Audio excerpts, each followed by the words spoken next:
Hey friends, do you have any circumstances in which you feel like it's over, that it's a lost cause? I want to remind you of the story of Joseph, the one who had the coat of many colors. Now his situation was pretty hopeless at times, but what I'm wanting to highlight is actually his father, Jacob.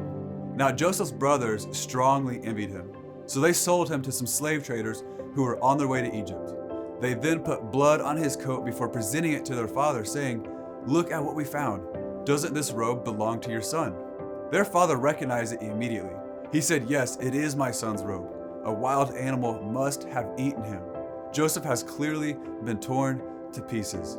The scripture says that he then began to grieve immensely, proclaiming that he would grieve until the day he died. But Joseph was not dead. He was in Egypt. The enemy will lie to you. He will present convincing evidence to support his lie in hopes that you take it and run with it, coming to a conclusion that it's a lost cause, that's the end of it, the game is over. Sometimes we just need to be reminded that it's not over. We serve a big God, and we serve a God of redemption. Whatever your situation may be, maybe you're in a pit due to the consequences of your own actions, or due to something unfair that was done to you. And if you're like Jacob, looking at the so-called evidence around the situation, you may come to your own conclusion that it's over.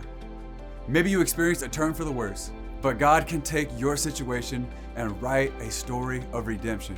Romans 8:28 says, "And we know that in all things God works for the good of those who love him, who have been called according to his purpose." Though Joseph experienced a very difficult journey, he later became ruler over Egypt. And maybe today you need to be encouraged that it's not over, and to get back in the game so that God can write the rest of your story.